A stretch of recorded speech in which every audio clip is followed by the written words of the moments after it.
వియత్నాంలో మా పర్యటన 5వ రోజు భాగంగా ఈరోజు మేము హానోయ్ నుంచి 90 కిలోమీటర్లు సుమారు 2 గంటల జర్నీ 2 గంటల జర్నీలో వియత్నాం యొక్క పాత రాజధాని హోలుకు వచ్చాము.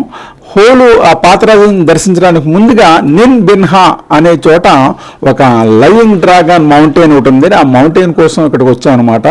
ఇదిగో ఇక్కడ చూడండి, ఎక్కడెక్కడి నుంచో టూరిస్టులు అనేక దేశాల నుంచి మరి పెద్ద పెద్ద బస్సుల్లో టూరిస్టులు ఇక్కడికి రావడం జరిగిందనమాట. ఇది లోపలికి వెళ్ళడానికి ఎంట్రన్స్. ఇక టికెట్ 385 రూపాయలు అంతా తీసుకున్నాడు. టికెట్ తీసుకుని మేము లోపలికి ప్రవేశించాము. లోపలికి ప్రవేశించగానే మరి ఎంట్రన్స్ ఆర్చ్లు చాలా చక్కగా పెద్ద పెద్ద డిజైన్ పువ్వులతోటి చాలా బాగా మరి వెల్కమ్ చెప్పినట్టుగా ఉందన్నమాట.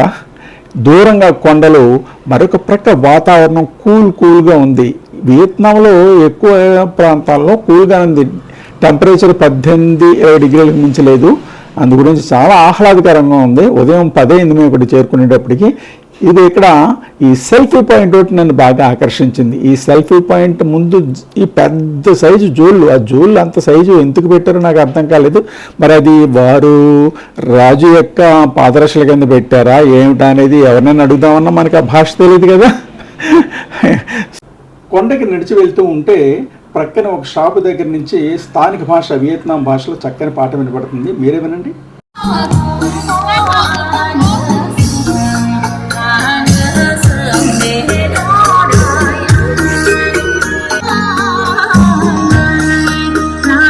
అది ఇంకా ఎదురుకు వచ్చేటప్పటికి కాళీబాటనికి ఇరువైపులో కూడా ఒక ప్రక్కనే హోటల్స్ ఉన్నాయి, మరొక ప్రక్కనే చక్కగా ఎటువంటి హట్స్ డిజైన్ చేశారు. అంటే అక్కడ ఆర్డర్ చేసుకుని అవి తెచ్చుకొని అక్కడ తినొచ్చు అనమాట. ఆ విధంగా చాలామంది వెళ్తున్నాం, మనం చూసాం కదా. మరికొద్ది ఎదురుకు వచ్చేటప్పటికి చక్కని కోనేరు చుట్టూ పెద్ద పెద్ద చెట్లు ఉన్నాయి. దూరంగా మరి కొండలు ఉన్నాయి. చాలా అంటే చాలా బాగుంది. ఆ ప్రదేశం ఎంతో ప్రశాంతతకి మారుపేరుగా అన్నట్టుగా ఉందన్నమాట. చూడండి, ఇదిగో ఎంత బాగుందో. ఈ కోనేరు మధ్యలో రిసార్ట్స్ కూడా ఉన్నాయి. అంటే నైట్ స్టే చేసే వాళ్ళు ఇక్కడ ఉండే అవకాశం కూడా ఉందన్నమాట. అంత చక్కని టూరిజాన్ని ఇక్కడ వియత్నాం వాళ్ళు డెవలప్ చేశారు. ఎంత ప్రశాంతంగా ఉందో, అక్కడి నుంచి కదలబుద్ధి కావట్లేదు అనమాట. అంత బాగుంది ప్రదేశం అది. ఇదిగో నేను అన్నాను కదా, అలాగే ఎవరెవరో మరి ఇక్కడ ఉయ్యాలు ఊగుతున్నారు. చూడండి, ఆ చెట్టుకి ఉయ్యాలు కూడా కట్టారు. ఆ ఉయ్యాలు ఊగుతూ ప్రక్కన కోనేరుని ఎంజాయ్ చేస్తూ, ప్రకృతిని ఎంజాయ్ చేస్తూ ఆవిడ కూర్చుందనమాట.